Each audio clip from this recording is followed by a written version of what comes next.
ಮುಂದೆ ಒಂದೇ ಒಂದು ಕೂದಲು ಕೂಡ ಉದುರೋದಿಲ್ಲ. ಉದುರಿರುವಂಥ ಜಾಗದಲ್ಲಿ ಹೊಸ ಕೂದಲಿನ ಬೆಳವಣಿಗೆ ಅದು ಕೂಡ ತುಂಬ ಫಾಸ್ಟಾಗಿ ಆಗಲಿಕ್ಕೆ ಶುರುವಾಗುತ್ತೆ. ಸೂಪರಾಗಿರುವಂಥ ಒಂದು ಮನೆಮದ್ದನ್ನು ತೊಗೊಂಡು ಬಂದಿದ್ದೀನಿ.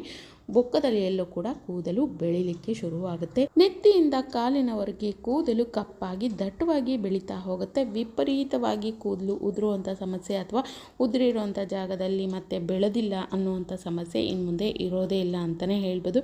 ವಿಪರೀತವಾಗಿ ಉದುರೋದು ಸ್ಟಾಪ್ ಆಗುತ್ತೆ. ಈ ಒಂದು ಸಿಂಪಲ್ ರೆಮಿಡಿನ ನೀವು ಕೂಡ ಮಾಡ್ತಾ ಬರೋದ್ರಿಂದ ನಿಮ್ಗೆ ಅನಿಸುತ್ತೆ ತಲೆ ಬಾಚಿದ್ರೂ ಕೂದಲು ಬರುತ್ತೆ, ಅಥವಾ ತಲೆ ಸ್ನಾನ ಮಾಡಿದ್ರಂತೂ ಅಲ್ಲಿ ಕೂದಲು ಅಂತಲೇ ಅನ್ಬೋದು. ಇನ್ನು ಬಾಚಣಿಗೆಯಲ್ಲಿ ಕೂದಲನ್ನು ನೋಡಿದ್ರೆ ಹಿಡಿಗಟ್ಟಲೆ ಹಾಗೇ ಬಂದಿರುತ್ತೆ.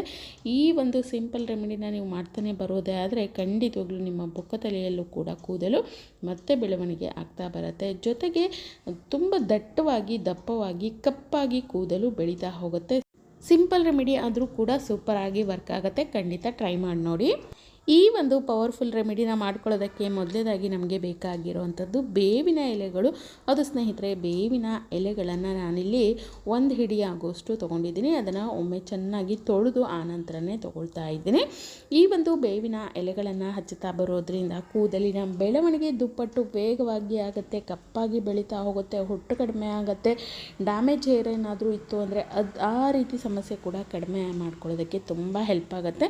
ಮುಖ್ಯವಾಗಿ ಹೊಟ್ಟು ಹೆಚ್ಚಾಗಿ ಆಗಿದ್ದರೆ ಅದು ತುಂಬ ಬೇಗನೆ ನಿವಾರಣೆ ಆಗುತ್ತೆ ಅಂತಲೇ ಹೇಳ್ಬೋದು. ಜೊತೆಗೆ ನಮಗೆ ತುಂಬ ನೆತ್ತಿ ಮೇಲ್ಗಡೆ ಅಥವಾ ಹಣೆಯ ಮೇಲ್ಭಾಗದಲ್ಲಿ ತುಂಬ ಕೂದಲು ಉದುರು ಬಿಟ್ಟಿದೆ, ಅಲ್ಲಿ ನಮಗೆ ಕೂದಲು ಬೆಳೀತಾ ಇಲ್ಲ ಅಂದರೆ ಇದು ಸೂಪರಾಗಿ ವರ್ಕ್ ಆಗುವಂಥ ಒಂದು ರೆಮಿಡಿ. ನಾನು 1 ಹಿಡಿ ಆಗೋಷ್ಟು ಈ ಒಂದು ಬೇವಿನ ಎಲೆಗಳು ಏನಿದೆ ಅದನ್ನು ಚೆನ್ನಾಗಿ ತೊಳೆದು ತೊಗೊಂಡಿದ್ದೀನಿ. ಬರೀ ಎಲೆಗಳನ್ನು ಮಾತ್ರ ತೊಗೊಳ್ಬೇಕು. ಅದನ್ನು ಒಂದು ಮಿಕ್ಸಿ ಜಾರಿಗೆ ನಾನಿಲ್ಲಿ ಹಾಕ್ಕೊಳ್ತಾ ಇದ್ದೀನಿ. ನಾನಿಲ್ಲಿ ಒಬ್ಬರಿಗೆ ಒಮ್ಮೆಲೆ ಮಾಡ್ಕೊಳ್ಳೋದಕ್ಕೆ ಅಂದರೆ ಒಂದು ಬಾರಿ ಹಚ್ಕೊಳ್ಳೋದಕ್ಕೆ ಏನು ಬೇಕಾಗುತ್ತೋ ಅಷ್ಟನ್ನು ನಾನಿಲ್ಲಿ ಮಾಡೋದನ್ನು ತೋರಿಸ್ತಾ ಇದ್ದೀನಿ. ಇದನ್ನು ಮಾಡಿ ಸ್ಟೋರ್ ಮಾಡ್ಕೊಳ್ಳೋದಕ್ಕೆ ಆಗೋದಿಲ್ಲ, ಮಾಡಿಕೊಂಡು ತಕ್ಷಣದಲ್ಲೇ ಹಚ್ಕೊಳ್ಬೇಕು. ಆನಂತರ ಒಂದು 2 ಟೀ ಸ್ಪೂನ್ ಆಗುವಷ್ಟು ರೈಸನ್ನು ನಾನು ಒಂದು ಅರ್ಧ ಗಂಟೆಗಳ ಮುಂಚೆ ನೆನೆಸಿಟ್ಟಿದ್ದೆ. ಆ ಒಂದು ನೆನೆಸಿರೋವಂಥ ನೀರೇನಿರುತ್ತೆ, ಅಕ್ಕಿಯ ನೀರೇನಿರುತ್ತೆ ಅದನ್ನು ನಾನಿಲ್ಲಿ ತೊಗೊಳ್ತಾ ಇದ್ದೀನಿ. ಇದು ಕೂಡ ಅಷ್ಟೇ ಸೂಪರಾಗಿ ವರ್ಕ್ ಆಗುತ್ತೆ. ಇದಂತೂ ನಮ್ಮ ಕೂದಲಿಗೆ ಒಂದು ವರದಾನ ಅಂತಲೇ ಹೇಳ್ಬೋದು. ಅಷ್ಟು ಪವರ್ಫುಲ್ಲಾಗಿ ಕೆಲಸ ಮಾಡುತ್ತೆ ಈ ಒಂದು ರೈಸ್ ವಾಟರ್ ಅಂತಲೇ ಹೇಳ್ಬೋದು. ಇದನ್ನು ನಾವು ನಮ್ಮ ಕೂದಲಿಗೆ ಅಂತೇಳಿ ಹಚ್ಚುತ್ತಾ ಬರೋದ್ರಿಂದ ಕೂದಲು ದಟ್ಟವಾಗಿ ಉದ್ದವಾಗಿ ಕಪ್ಪಾಗಿ ಡ್ಯಾಮೇಜ್ ಇಲ್ಲದೇ ತುಂಬ ಚೆನ್ನಾಗಿ ಬೆಳವಣಿಗೆ ಆಗಲಿಕ್ಕೆ ತುಂಬಾ ಹೆಲ್ಪ್ ಆಗುತ್ತೆ. ಹಾಗಾಗಿ ನಾನಿಲ್ಲಿ ರೈಸ್ ವಾಟರನ್ನು ಇದರೊಟ್ಟಿಗೆ ಹಾಕ್ಕೊಳ್ತಾ ಇದ್ದೀನಿ. ಇದೆರಡು ಪದಾರ್ಥಗಳನ್ನು ಚೆನ್ನಾಗಿ ರುಬ್ಕೊಳ್ಬೇಕು. ಅಂದರೆ ನಾವು ಹಾಕಿರುವಂಥ ಬೇವಿನ ಎಲೆಗಳೇನಿದೆ ಅದನ್ನು ರೈಸ್ ವಾಟರ್ ಜೊತೆಗೆ ಸಣ್ಣಗೆ ಈ ರೀತಿ ಎಷ್ಟು ಸಾಧ್ಯನೋ ಅಷ್ಟು ಸಣ್ಣಗೆ ಇದನ್ನು ರುಬ್ಕೊಳ್ಬೇಕು. ನೋಡಿ, ನಾನಿಲ್ಲಿ ರುಬ್ಬಿ ತೊಗೊಂಡಿದ್ದೀನಿ. ಇದನ್ನು ನಾನಿಲ್ಲಿ ಶೋಧಿಸ್ಕೊಳ್ತಾ ಇದ್ದೀನಿ.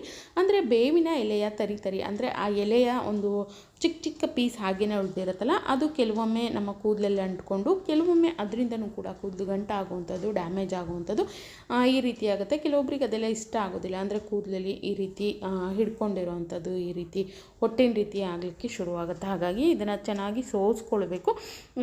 ಈ ರೀತಿ ಮಾಡ್ಕೊಂಡಿರೋವಂಥ ಈ ಒಂದು ಸಿರಮ್ ರೀತಿ ಏನು ರೆಡಿಯಾಗಿದೆ ಇದು ತುಂಬ ಪವರ್ಫುಲ್ಲಾಗಿ ಕೆಲಸ ಮಾಡುತ್ತೆ. ಯಾಕಂದರೆ ಇದರಲ್ಲಿ ಬೇವಿನ ಎಲೆಯ ರಸ ಇದೆ, ಅದ್ರ ಜೊತೆಗೇ ಇದರಲ್ಲಿ ನಾವು ಅಕ್ಕಿಯ ನೀರನ್ನು ಕೂಡ ಸೇರಿಸಿರೋದ್ರಿಂದ ಇದು ತುಂಬ ಪವರ್ಫುಲ್ ಆಗಿರುವಂಥ ಒಂದು ಸಿರಮ್ ರೀತಿ ಇದು ರೆಡಿಯಾಗಿದೆ. ಇದನ್ನು ನಾವು ನಮ್ಮ ಕೂದಲಿಗೆ ಅಂತೇಳಿ ಹಚ್ಚೋದ್ರಿಂದ ಇದು ಸೂಪರಾಗಿ ವರ್ಕ್ ಆಗುತ್ತೆ.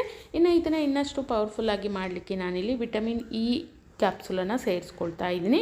ಒಂದು 1/4 ಟೀ ಸ್ಪೂನಷ್ಟು ನೀವು ಅಥವಾ ಒಂದು 5-6 ಹನಿ ಆಗೋಷ್ಟಾದರೂ ವಿಟಮಿನ್ ಇ ಆಯಿಲನ್ನು ಹಾಕ್ಕೊಳ್ಳೋದ್ರಿಂದ ಹೊಟ್ಟು ಕಡಿಮೆ ಆಗುತ್ತೆ, ಗ್ರೋತ್ ತುಂಬ ಚೆನ್ನಾಗಿ ಇಂಪ್ರೂವ್ ಆಗುತ್ತೆ, ಉದುರೋದು ಕಡಿಮೆ ಆಗುತ್ತೆ, ಡ್ಯಾಮೇಜ್ ಕಡಿಮೆ ಆಗುತ್ತೆ. ಜೊತೆಗೆ ನಮ್ಮ ಸ್ಕ್ಯಾಲ್ಫಲ್ಲಿ ಈ ಒಂದು ಬ್ಲಡ್ ಸರ್ಕ್ಯುಲೇಷನ್ ತುಂಬ ಚೆನ್ನಾಗಾಗೋದ್ರಿಂದ ಗ್ರೋತಿಗೆ ಜೊತೆಗೆ ಉದುರೋದನ್ನು ತಡೆಗಟ್ಕೊಳ್ಳೋದಕ್ಕೆ ತುಂಬಾ ಹೆಲ್ಪ್ ಆಗುತ್ತೆ. ಹಾಗಾಗಿ ನಾನಿಲ್ಲಿ ವಿಟಮಿನ್ ಇ ಆಯಿಲನ್ನು ಹಾಕ್ಕೊಳ್ತಾ ಇದ್ದೀನಿ.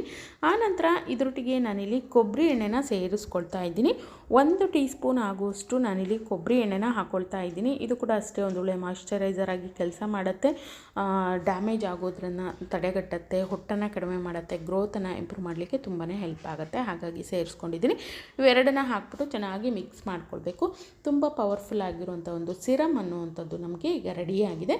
ಇದನ್ನು ನಾನು 2 ಭಾಗವಾಗಿ ಮಾಡ್ಕೊಳ್ತಾ ಇದ್ದೀನಿ. ಅರ್ಧ ಒಂದನ್ನು ನೋಡಿ ಸಪ್ರೇಟಾಗಿ ನಾನಿಲ್ಲಿ ಎತ್ತಿಟ್ಕೊಳ್ತಾ ಇದ್ದೀನಿ. ಇನ್ನು ಉಳಿದಂಥ ಅರ್ಧ ಭಾಗ ಏನಿದೆ ಅದನ್ನು ನಾವಿಲ್ಲಿ ನಮ್ಮ ಕೂದಲಿನ ಬುಡದಿಂದ ಹಿಡಿದು ತುದಿವರೆಗೂ ಇದನ್ನು ಅಪ್ಲೈ ಮಾಡ್ಕೊಳ್ಬೇಕು. ಒಂದು ಸ್ವಲ್ಪ ಕಾಟನನ್ನು ಹತ್ತಿಯನ್ನು ತಗೊಳ್ಳಿ. ಅದರ ಸಹಾಯದಿಂದ ನೀವು ನಿಮ್ಮ ಕೂದಲಿನ ಬುಡದಿಂದ ಹಿಡಿದು ತುದಿವರೆಗೂ ಈ ಒಂದು ಮಿಶ್ರಣವನ್ನು ಚೆನ್ನಾಗಿ ಅಪ್ಲೈ ಮಾಡ್ಕೊಳ್ಬೇಕು.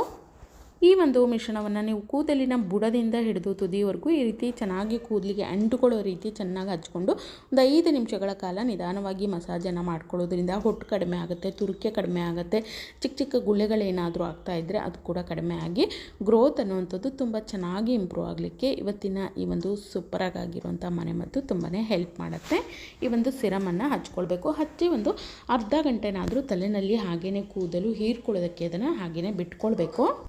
ಆನಂತರ ನಾನಿಲ್ಲಿ ಒಂದು ಚಿಕ್ಕ ಪೀಸ್ ಆಗುವಷ್ಟು ಅಲೋವೆರಾ ಜೆಲ್ಲನ್ನು ತೊಗೊಂಡಿದ್ದೀನಿ. ಅಂದರೆ ಫ್ರೆಶ್ ಅಲೋವೆರಾ ಏನಿರುತ್ತೆ ಅದರ ಲೀವ್ಸನ್ನು ತೊಗೊಂಡಿದ್ದೀನಿ. ಆ ಒಂದು ಫ್ರೆಶ್ ಅಲೋವೆರಾ ಇಲ್ಲ ಅಂತ ಅಂದ್ಕೊಳ್ಳೋದಾದರೆ ನೀವು ರೆಡಿಮೇಡ್ ಸಿಗುತ್ತಲ್ಲ ಮಾರ್ಕೆಟಲ್ಲಿ, ಆ ಒಂದು ಅಲೋವೆರಾನಾದರೂ ನೀವು ತೊಗೊಳ್ಬೋದು. ನಾನಿಲ್ಲಿ ಇದರ ಜೆಲ್ ಮಾತ್ರ ತೊಗೊಳ್ತಾ ಇದ್ದೀನಿ. ನೋಡಿ, ಆ ಒಂದು ಗ್ರೀನ್ ಕಲರ್ ಏನು ಸಿಪ್ಪೆ ಭಾಗ ಇರುತ್ತೆ ಅದನ್ನು ತೆಗೆದುಬಿಟ್ಟು ಸೈಡಲ್ಲಿರೋಂಥ ಮುಳ್ಳಿನ ಭಾಗನೆಲ್ಲ ತೆಗೆದುಬಿಟ್ಟು ಅಲೋವೆರಾನ ತೊಗೊಳ್ತಾ ಇದ್ದೀನಿ. ಇದನ್ನು ಮಿಕ್ಸಿ ಜಾರಿಗೆ ಹಾಕಿ ನೀರೇನು ಹಾಕ್ತೇನೆ ಹಾಗೆಯೇ ರುಬ್ಕೊಳ್ಬೇಕು. ಈ ರೀತಿ ರುಬ್ಬಿರೋಂಥ ಮಿಶ್ರಣವನ್ನು ಒಂದು ಬೌಲಿಗೆ ನಾನಿಲ್ಲಿ ಹಾಕ್ಕೊಳ್ತಾ ಇದ್ದೀನಿ. ಇನ್ನು ಇದ್ರ ಜೊತೆಗೆ ನಾನಿಲ್ಲಿ ಹಾಕ್ಕೊಳ್ತಾ ಇದ್ದೀನಿ ಒಂದು ಅರ್ಧ ಟೀ ಸ್ಪೂನ್ ಆಗುವಷ್ಟು ಕೊಬ್ಬರಿ ಎಣ್ಣೆ ಹಾಕ್ಕೊಳ್ಳೋದ್ರಿಂದ ನಮ್ಮ ಹೇರ್ ವಾಶ್ ಮಾಡ್ಕೊಳ್ಳೋಂಥ ಸಮಯದಲ್ಲಿ ಏನು ಹೇರ್ ಡ್ಯಾಮೇಜ್ ಆಗುತ್ತೆ ಅದನ್ನು ತಡೆಗಟ್ಕೊಳ್ಳೋದಕ್ಕೆ ತುಂಬ ಹೆಲ್ಪ್ ಆಗುತ್ತೆ. ಆನಂತರ ನೀವು ರೆಗ್ಯುಲರಾಗಿ ಬಳಸುವಂಥ ಶಾಂಪು ಏನಿರುತ್ತೆ, ನಿಮ್ಮ ಹೇರ್ ಲೆಂತನ್ನು ನೋಡಿಕೊಂಡು ನೀವು ಎಷ್ಟು ಪ್ರಮಾಣದಲ್ಲಿ ಬಳಸ್ತೀರೋ ಅಷ್ಟು ಶಾಂಪೂನ ಇದರೊಟ್ಟಿಗೆ ಸೇರಿಸ್ಕೊಳ್ಬೇಕು. ಅಲೋವೆರಾ ಜೆಲ್ ತೊಗೊಂಡಿದ್ದೀವಿ, ಕೊಬ್ಬರಿ ಎಣ್ಣೆ ಹಾಕ್ಕೊಂಡಿದ್ದೀವಿ. ಆನಂತರ ನಾವು ರೆಗ್ಯುಲರ್ ಬಳಸುವಂಥ ಶಾಂಪು ನಮ್ಮ ಹೇರ್ ಲೆಂತನ್ನು ನೋಡಿಕೊಂಡು ನಾವು ಎಷ್ಟು ಹಾಕ್ಕೊಳ್ತೀವೋ ಅಷ್ಟು ಪ್ರಮಾಣದಲ್ಲಿ ಶಾಂಪೂನ ಹಾಕ್ಬಿಟ್ಟು ಚೆನ್ನಾಗಿ ಇದನ್ನು ಮಿಕ್ಸ್ ಮಾಡ್ಕೊಳ್ಬೇಕು. ನೋಡಿ, ಈ ರೀತಿ 3 ಪದಾರ್ಥಗಳು ಕೂಡ ಚೆನ್ನಾಗಿ ಈ ರೀತಿಯಾಗಿ ಮಿಕ್ಸ್ ಆಗಬೇಕು. ಈ ರೀತಿ ಮಾಡ್ಕೊಳ್ಳೋದ್ರಿಂದ ಏನಾಗುತ್ತೆ ಅಂದರೆ ಹೇರ್ ಡ್ಯಾಮೇಜ್ ಅನ್ನುವಂಥದ್ದು ಕಡಿಮೆ ಆಗುತ್ತೆ. ಡೈರೆಕ್ಟಾಗಿ ಶಾಂಪು ಹಾಕೋದ್ರಿಂದನೂ ಕೂಡ ಕೆಲವೊಮ್ಮೆ ಹೇರ್ ಫಾಲ್ ಹೆಚ್ಚಾಗಿ ಆಗ್ತಾ ಇರುತ್ತೆ. ಅಲ್ಲದೇ ಬೆಳವಣಿಗೆ ಕೂಡ ತುಂಬ ಕಡಿಮೆ ಆಗ್ತಾ ಇರುತ್ತೆ, ಹೊಟ್ಟು ಕೂಡ ಹೆಚ್ಚಾಗ್ತಾ ಇರುತ್ತೆ. ಖಂಡಿತ ಇದನ್ನು ಟ್ರೈ ಮಾಡಿ ನೋಡಿ. ವ್ಯತ್ಯಾಸ ನಿಮಗೆ 1 ಅಥವಾ 2 ವಾಶಲ್ಲಿ ಆರಾಮಾಗಿ ಗೊತ್ತಾಗುತ್ತೆ ಅಂತಲೇ ಹೇಳ್ಬೋದು. ಆನಂತರ ಉಳಿಸಿಟ್ಕೊಂಡಿರೋಂಥ ಒಂದು ಸಿರಮ್ ಏನಿತ್ತು ಅದನ್ನು ನಾನಿಲ್ಲಿ ಸೇರಿಸ್ಕೊಳ್ತಾ ಇದ್ದೀನಿ. ಅಂದರೆ ಒಂದನ್ನು ಸಿರಮ್ ರೀತಿ ಹಾಗೆಯೇ ಅಪ್ಲೈ ಮಾಡ್ಕೊಳ್ಬೇಕು. ಇನ್ನು ಉಳಿದಂಥ ಭಾಗವನ್ನು ನಾವೇನು ಮಾಡಬೇಕು ಅಂದರೆ ಶಾಂಪು ಜೊತೆಗೆ ಇದನ್ನು ಮಿಕ್ಸ್ ಮಾಡಿಕೊಂಡು ಅಪ್ಲೈ ಮಾಡ್ತಾ ಬರೋದ್ರಿಂದ ತುಂಬ ಬೇಗ ರಿಸಲ್ಟ್ ಅನ್ನುವಂಥದ್ದು ಗೊತ್ತಾಗುತ್ತೆ, ಹೊಟ್ಟು ಕಡಿಮೆ ಆಗುತ್ತೆ, ಜೊತೆಗೆ ಡ್ಯಾಮೇಜ್ ಅನ್ನೋಂಥದ್ದು ತುಂಬ ಕಡಿಮೆ ಆಗುತ್ತೆ ಅಂತಲೇ ಹೇಳ್ಬೋದು. ಇನ್ನು ಈ ರೀತಿಯಾಗಿ ನಾವು ಶಾಂಪು ಹಚ್ಚೋದ್ರಿಂದ ಹೊಟ್ಟು ತುಂಬ ಬೇಗನೆ ಕಡಿಮೆ ಆಗಲಿಕ್ಕೆ ಇದು ಹೆಲ್ಪ್ ಆಗುತ್ತೆ.